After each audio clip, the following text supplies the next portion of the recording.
welcome back to my channel. Today I'll be looking at cognitive behavioral therapy, which of course you know is referred to as CBT for short. In this presentation, I'll quickly be looking at an introduction to cognitive behavioral therapy. I'll be talking about whether or not it's useful in Jamaica. I'll be looking at the core beliefs and cognitive behavioral therapy. Now, what is cognitive behavioral therapy? Cognitive behavioral therapy, it explores the links between thoughts, emotions, and behavior. So, for CBT, we believe that your behaviors are not outside of your thoughts. So there is a link between the way you behave and the way you perceive things. Now, it is the most widely researched and empirically supported psychotherapeutic method, which helps clients to develop more adaptive thoughts and behavior. Breaking that down. What do you mean by it helps persons to develop more adaptive thoughts and behaviors? So CBT specialists are invested into helping clients understand the thoughts that are leading to the actions that they're taking and the outcomes that they're experiencing in their lives, and helping individuals to overcome these thoughts or see how they can change it in order to change maladaptive behaviors. Now, there are three major contributors to the umbrella of CBT, and that's the rational emotive behavior, strength-based approach therapy, and behavior therapy. So let us look at CBT. The core assumptions of CBT is that there's an interrelation between thoughts and feelings, behaviors, and actions. So I've said this before, and throughout the presentation, you'll hear it again and again. And the reason for that is because this is the core of CBT. The more you hear it, the more you'll understand that this is the core of CBT. Now, let's just take, for example, the movie I Feel Pretty. I Feel Pretty. That's the name of it. And in this movie, there is a young lady she's not skinny. She's on, the bigger side of life. And there's a particular way that she behaves. However, one day she was exercising, she got a hit on the head, and she started acting differently afterwards. Now you can watch the movie if you'd like to gain more insight. Now, I'm going to give you an example. This was the best thing that I could think about to give an example of how thoughts affect your behavior. So in this movie, the character's name is Renee. Now, before she got hit in her head, her thoughts were that she's fat. And it impacted her feelings. She started feeling less than.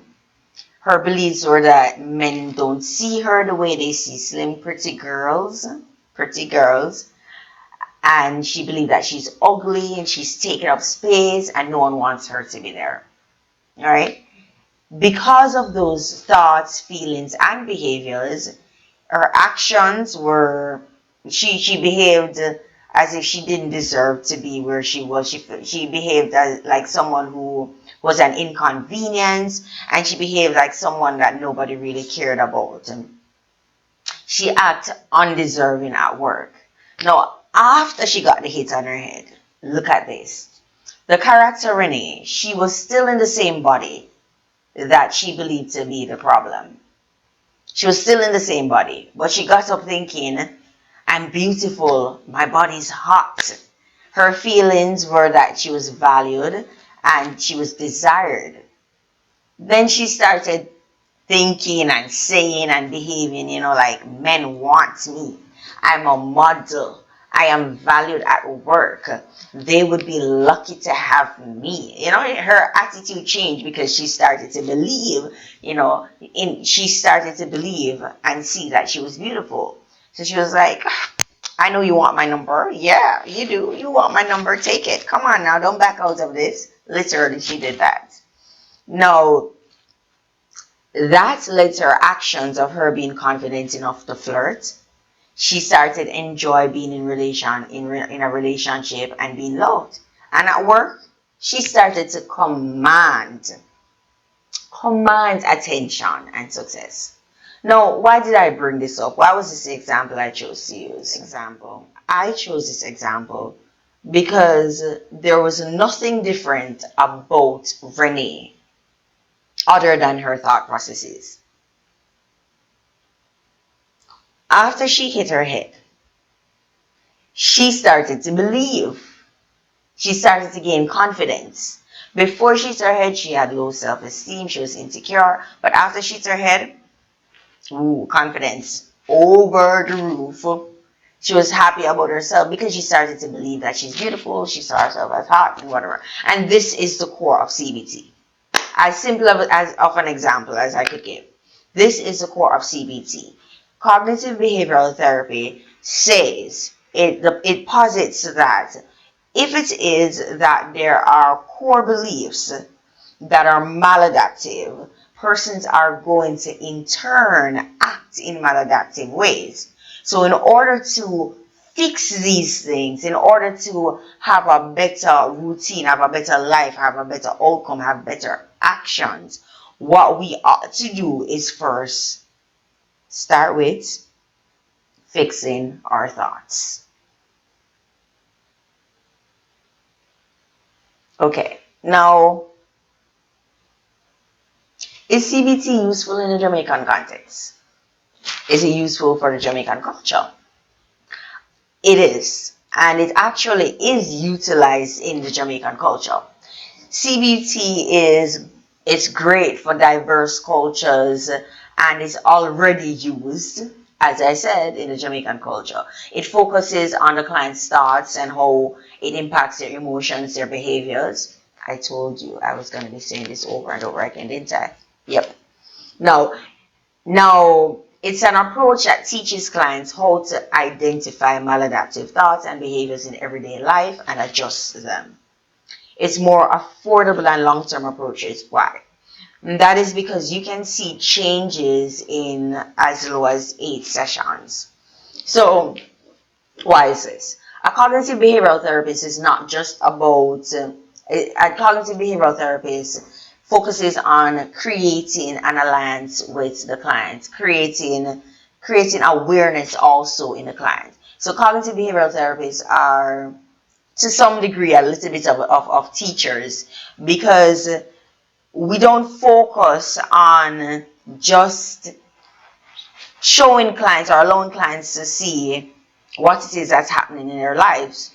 We teach the clients how it is to identify the thoughts, identify what's causing them to behave the way they're behaving, and then work on changing these thoughts.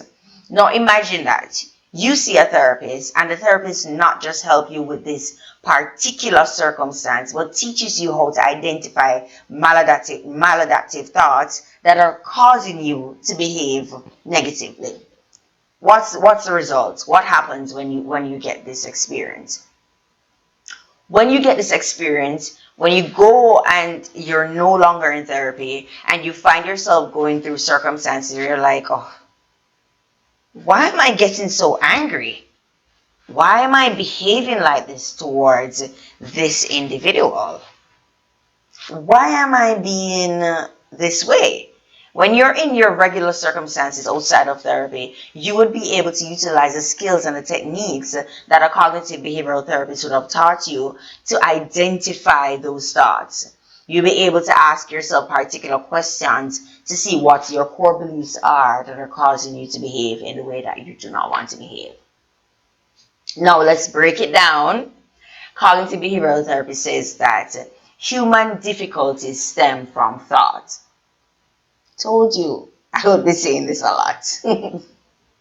No, there are thoughts, feelings, beliefs, and behavior. They're intertwined. Thoughts impacting feelings, behaviors. You get it. You get the point, right? It's all intertwined. So your thoughts impact your action. Okay, now core beliefs. Now, so this is what we're seeing here. Your core beliefs impact the rules that you have in your life, what you think should happen, the demands you make, and the things that you say are a must. And those core beliefs impact the thought processes that you have.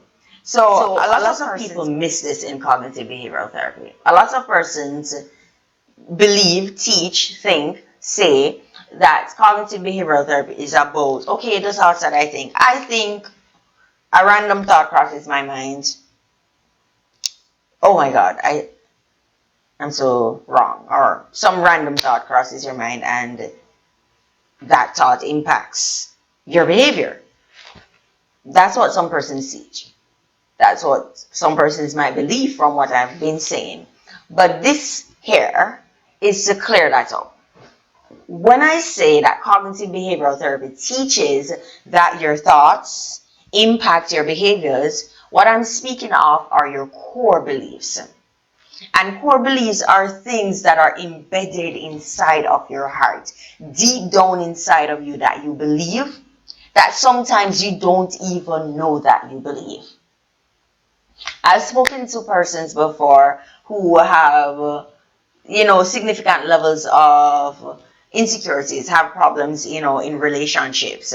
And when I go through particular questions that are for within the scope of cognitive behavioral therapy, I find sometimes that persons have core beliefs that they're not enough, they're not worthy to be loved, they shouldn't be loved, and these are things that persons sometimes have within themselves, within their hearts, within their minds, that they don't know, and it has an impact on the way that they believe things should happen or the way that they act. So you might find somebody in a relationship and they're quite nice and they speak confidently about themselves, and they're like, they on the surface show that they believe that they should be loved, but they don't, that the person loves them, they doubt the person they're with loves them, they doubt whether or not the relationship is going to last,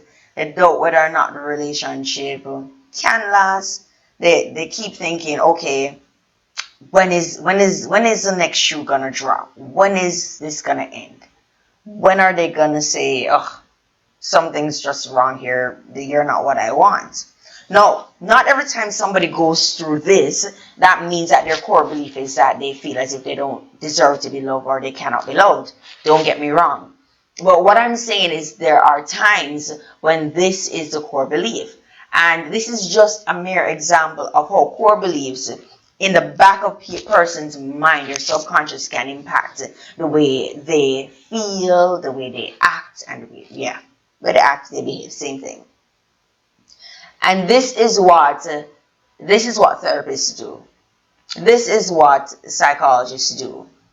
When you come before a psychologist and you sit and you have the circumstances that you're going through, the purpose of a cognitive behavioral therapist, psychologist, someone who's informed from that perspective, it's not just to, go through the motions with you, but to see how it is that those thoughts, those core beliefs can be identified.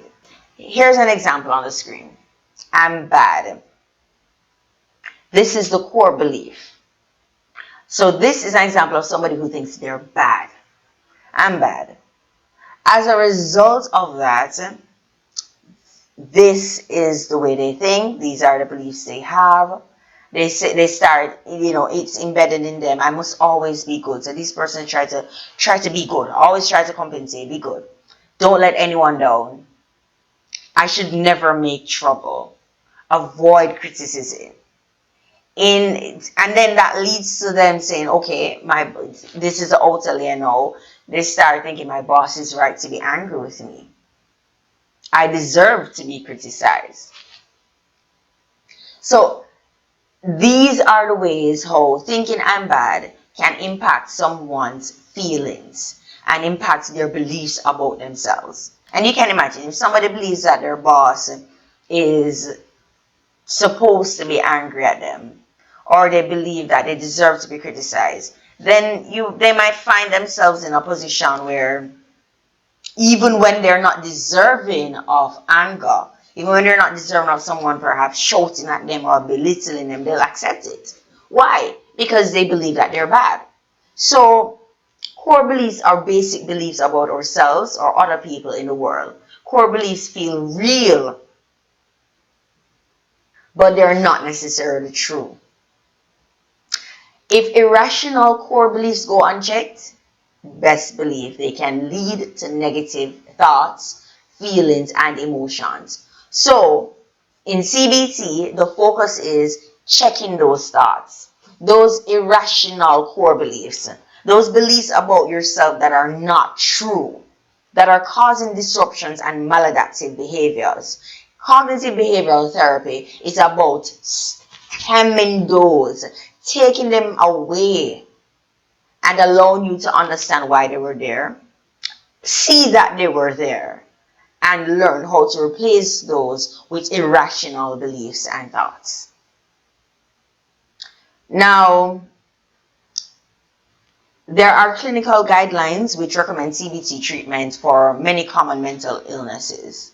So, CBT can be used to treat depression, can be used to treat phobias, it can be used to treat irrational thoughts, it can be used to treat obsessive compulsive disorders, OCD, it can be used to treat anxiety, it can be used to treat chronic fatigue, and it can also be used to treat eating disorders, panic disorders, and much more. Okay? Alright.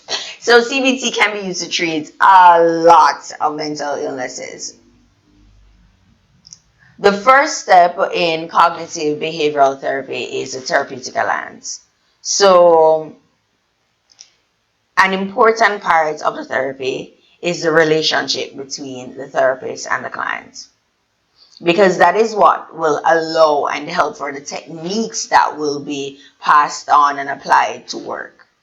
The therapist is there as a guide, as a teach, and allowing you to explore your thoughts, explore your feelings, and express the meanings you have for those.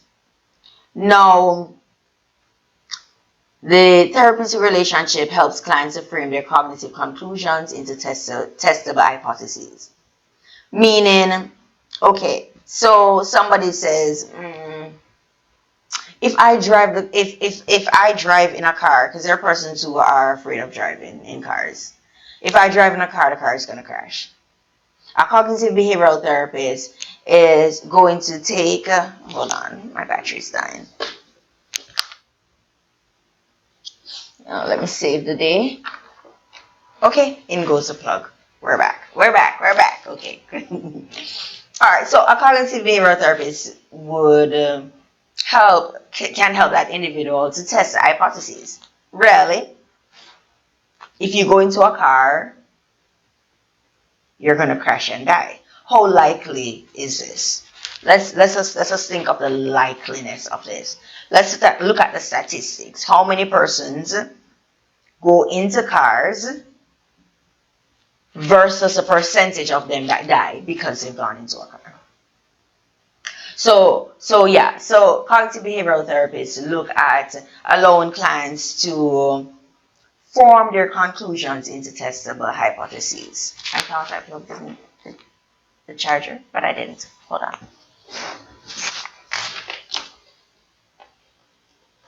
Okay, good. So it's in now. Now, okay, so in this relationship too, there's summarizing of thought processes, identifying distortion, and CBT emphasizes clients' roles in the therapeutic process. By this I mean, without you taking an active part in therapy, how will it work? It is necessary for you to identify your thoughts, express your thoughts, give meanings to your thoughts, and also make the necessary steps, do the homeworks, take part in the activities in order to change these thoughts. Now, the therapist does not dismiss clients' feelings and interpretations. That's important to note. It's also very general because, in general, therapists, psychologists do not dismiss clients' feelings. All right?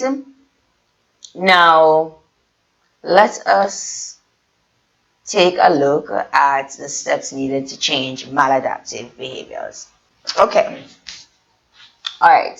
So, steps needed for changing maladaptive behaviors. Acknowledge that you can change. That's the first thing that you need to do. So, I know when you come in, sometimes you may feel as if, this is the way things will be always. You may feel lost, you may feel discouraged. But remember, you can change. And the first step is to acknowledge that you can change. You must also want to change. You must believe that you can change. And recognize that emotional problems emerge from maladaptive and irrational thoughts. Also, you're required to understand the issues you're having. And your therapist can help you with this, help you to explore. Understand and see the need for interpreting irrational beliefs, and as you go through the therapy sessions, you'll realize the need and accept that change will come by working hard and repetitiously. So change will come, but there's some level of input that is expected. Okay, so here are some techniques. Okay, so here are some cognitive behavioral techniques. Thought challenging techniques. So so a client comes in and says, nobody loves me. A therapist might say, okay, is there anyone in your life that loves you at all? And a lot of times persons, after being asked or after being confronted, would usually be able to identify 1, 2, 3, 4. Sometimes more than you think, persons who actually love them. So thought challenging, because a lot of times we have irrational thoughts. I'll never make it. That can be challenged. How do you know you'll never make it? Never. Strong word. Behavior activation. For persons who are fighting depression, it's hard for them to come out of their bed. One behavior activation technique can be to, take one foot out of the bed, wiggle, wiggle, wiggle, let your foot touch the ground, and then take the other foot out of the bed, wiggle, wiggle, wiggle, other foot touch the ground. That's just one example. But there are particular behaviors that you can do to shake the thoughts and shake what's happening within yourself.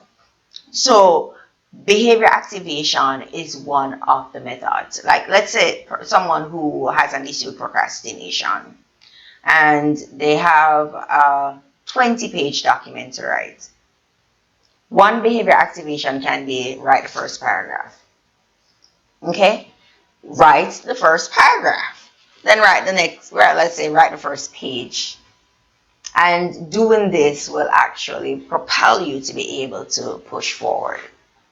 There is also role playing. For example, persons with phobias can practice new behaviors, or a therapist can act as in the role as someone that you are afraid of confronting, and you role play. Another technique is changing one's language. Self-explanatory. And there's also cognitive homework like journaling and things like that. There is disruption of irrational beliefs. Okay, so we've gone over that before. And there's motivation. So if you overcome, what will be the benefits? If you were to allow yourself to be loved, what would this look like? How do you believe you would feel? These are positive, feelings, things that will evoke a desire for persons to try to change. So motivation is another technique. Desensitization.